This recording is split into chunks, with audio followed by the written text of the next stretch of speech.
Greenbird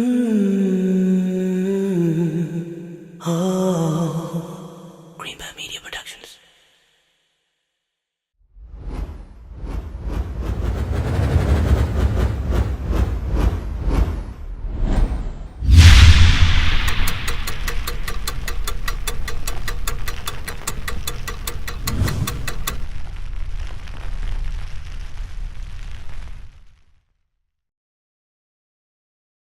بسم الله الرحمن الرحيم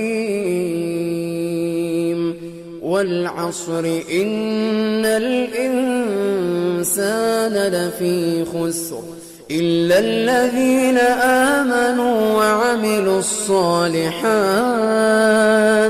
وتواصوا بالحق وتواصوا بالصبر. Now we're going to look at a linguistic analysis of the word asr itself. The word asr comes from a verb, literally means he pressed it, he squeezed it, he drenched it. You know when you squeeze a fruit and you get juice out of it? Arabic word for juice is asir, to squeeze something. This is the first meaning. Then in the Quran we find وَفِيهِ يَعْصِرُونَ. This is the interpretation of the dream by Yusuf alayhi salam. And they also, they will squeeze juice. You know how in the ancient times they used to press grapes, stomp on grapes to make wine, or olives and other things like that. That's the word being used for squishing them, to actually bring the wine out of them or the juices out of them. Then the asr is, this is something we mentioned before, but I'll tell you where it comes from now. Ash-Shihab says, asr is a period of time during which someone you know passes away. And is also a period of time that you know in history where a nation became extinct, or a nation came to its end, which is tied to what we were saying in the beginning. A state of emergency and also the tragedy of human history. That's the two themes that are connected in the meaning of asr. Then finally, a couple more. I didn't do it at the time I was supposed to do it. So asr is used as a time you are supposed to do something. By understanding that implication of asr, what we're learning in wal asr innal insana lafi khusr is human beings are in loss, and the time to change the way they are supposed to do it is right now. This is the time to change immediately. Let's get to innal insana lafi khusr. First of all, the word inna. Inna is used in the Arabic language, not just to mean certainly, but to talk to a group of people that are in doubt about what you are saying. By using the word inna in innal insana lafi khusr, we are already learning that most human beings, when they hear this, guess what? They don't believe it. Now let's look at the word insan quickly. The word insan comes from different roots, it's argued. One of them is nisyan, forgetfulness. And part of that is the human being can be reminded that he's in really, really deep trouble, but what happens soon after? Forgets. So the word insan, as opposed to al-fard, the individual, an-nafs, the person. There are different words that are alternatives. Al-bashar, the people, an-nas. But al-insan here, two benefits of it. One, to allude to our forgetfulness. And two, the word insan is individual, it's called ism lil-jins. The benefit of knowing that is, this word includes two things. It includes all categories, meaning all human beings, and at the same time it's singular. Now we're dealing with the part lafi khusr. Lafi khusr. So this statement, grammatically speaking, is the strongest it could possibly be. First of all, there are two kinds of sentences in Arabic, jumla fi'liya and ismiya. This is ismiya. This is the first thing that makes it stronger. The second is, instead of saying al-insanu fi khusr, it's inna al-insan. This is harf at-tawkid. This is a harf, this is a preposition used only for the purpose of strengthening what you're about to say. So there's a second reason that it's stronger. The third reason that it's stronger is the word al-insan has al on it, which is lil-jins. It's every single human being, adding another degree of emphasis. Then on top of that you have lafi. It's not just fi khusr, it is lafi khusr. This lam, typically you have the word the word fi rather. لَقَدْ خَلَقْنَا الْإِنسَانَ fi ahsani taqweem. There's just fi. But this is lafi. Lam here is very difficult to translate, but it basically has the same function rhetorically as inna. Certainly, certainly. Another tool of empowerment. Then you have, it's not inna al-insana la khasir. The human being is a loser. Lafi khusr. He is in loss. You know, someone being a loser is one thing. And by the way, ism fa'il in Arabic, it implies something that's happening right now. But by using the preposition, it becomes a constant state. He is immersed in it. He's been in it. He's going to stay in it, kind of thing. It's a scenario that's being depicted. So the word fi here adds to that. So one after another, after another, after another mechanism by which this statement has been emphasized. And above and beyond all of that, Allah began with wal asr, by taking an oath. Now we get to the last ayah, inshallah ta'ala, of this surah. إِلَّا الَّذِينَ آمَنُوا وَعَمِلُوا الصَّالِحَاتِ وَتَوَاصَوْا بِالْحَقِّ وَتَوَاصَوْا بِالصَّبْرِ. The first comment we will make is that when Allah mentioned the loss of the human being, the singular was used. Al-insan. Even though it refers to all human beings, the singular was used. But when it came to the exception, He used the plural. He used the plural. So we have to understand this transition from the singular to the plural. What we learn here is these few people, the only way they will survive is if they stick together. They cannot be apart.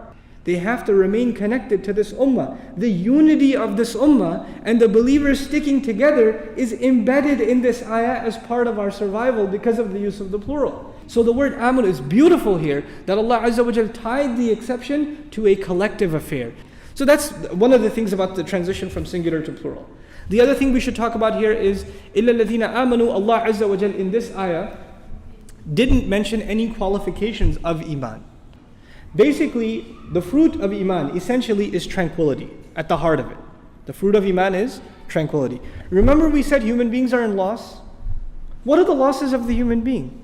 Loss of health, loss of wealth, loss of loved one, right? These are the kinds of losses human beings suffer in this world. But if you have iman, then you know that this world is not permanent. This world is temporary, and what Allah has in the akhirah compared to this world is nothing. Then Allah Azza wa Jal mentions وَعَمِلُوا الصَّالِحَاتِ. First, the word amal in Arabic is similar to another word called fi'l. There's amal and there is fi'l. Amal is a conscious action, while fi'l is it can also be a subconscious action. For example, fi'l is I'm breathing right now. That's not a amal, that is what? It's a fi'l. I'm walking. That can be a fi'l because I'm not necessarily thinking about every step.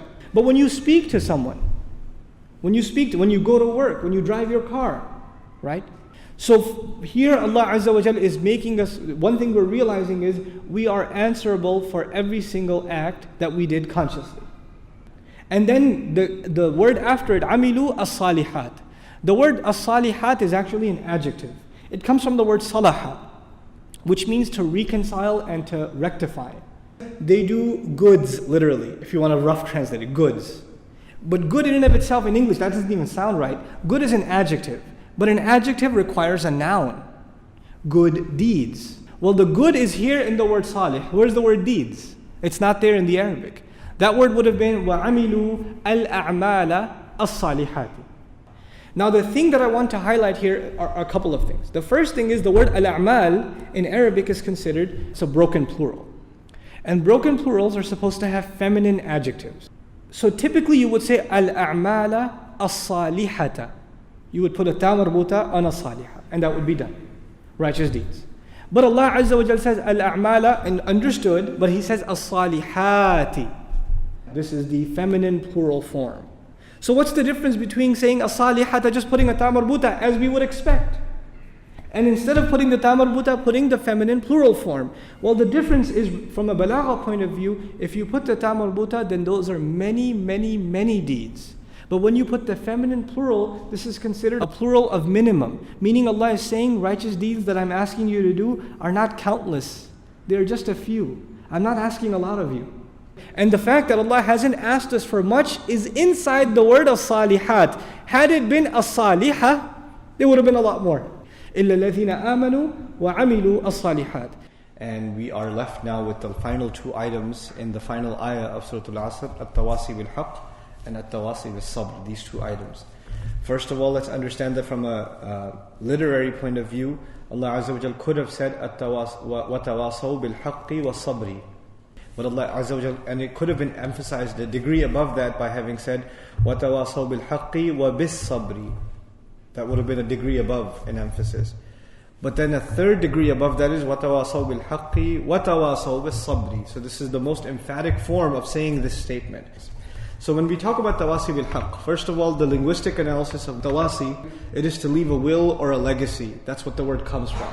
And when you leave someone a will and a legacy, then already you have the utmost sincerity and genuine concern for the one that's going to be left behind. And there's a sense of urgency in the counsel and the advice that you're going to leave with them. But then the phrase bil-haq can be understood in three ways. The preposition ba in bil-haq can be understood in three ways. And each of those three ways come together to formulate the full meaning of this expression. First of all, the ba here can be understood as an adverb. It could be an adverbial phrase. What that would mean in English is they counsel each other truthfully. In other words, instead of saying with truth or to truth, I translated it as truthfully. I made it an adverb. In other words, when they do that counsel to one another, they are extremely truthful when they do it. Bil-haq can also be understood, if you want to compare it to an English expression, it could be with truth. What this means is when you counsel someone, you counsel them with Qur'an. In other words, when you're giving each other counsel and reminder, you remind them by means of what? An ayah. You remind them by means of the words of the Messenger sallallahu alaihi wasallam. The third meaning is to the truth. So we have truthfully, we have with the truth, and then there is also the final, to the truth. In other words, this implies there's a person who is, losing zeal, and they're losing their energy in doing the work for the sake of Allah. Because when you say to, be in the meaning of ilah here, in the meaning of ilah, what that would imply is you're reminding them of the goal for which they're engaged in this struggle. So these are the three benefits of just the ba in watawasaw bil-haq. The word al-haq is understood also, just the word al-haq is understood in three ways. So these were the three benefits of the ba, but now three benefits of just the word al-haq. Al-haq is understood linguistically as something you know to be true for sure, for which you don't have to be told. Something that deep inside your conscience, you just know it's true. So this implies when they counsel each other to something that their conscience already agrees with. This is the first meaning of al-haq. The second is that which can be proven true by means of evidence. In other words, you tell them something and they say, I never heard that before. I don't feel that it's true. But sometimes you tell them and they feel that it's true. But sometimes they say, I don't know. I've never heard that before. At that point, what do you have to give them? Evidence. And these things are connected. So what's the ultimate evidence that you provide someone that something is true or false? It is revelation itself. Right? So that's the second benefit. And the third is very important. The Arabic word haqq is used also when you have an obligation. What this means is you counsel each other, reminding people of their responsibilities. So much is embedded in these three word phrase, وَتَوَاصَوْا بِالْحَقِّ, in these three words. When you do this work, it will require and necessitate patience. So Allah Azza wa Jal concludes the surah by saying, وَتَوَاصَوْا بِالصَّبْرِ. Sabr, the word sabr means several things. And in English, it's kind of unfair to translate it as patience. It certainly includes patience, but it includes perseverance. Perseverance implies when things become difficult, you still hang on. You still keep going, chugging along. This is persevering. It also implies commitment. In other words, you never get lazy, you never slack off. You remain committed, like you're committed to getting to work on time every day. It also implies constancy. In other words, your commitment doesn't fluctuate. It doesn't go up and down. It's the same.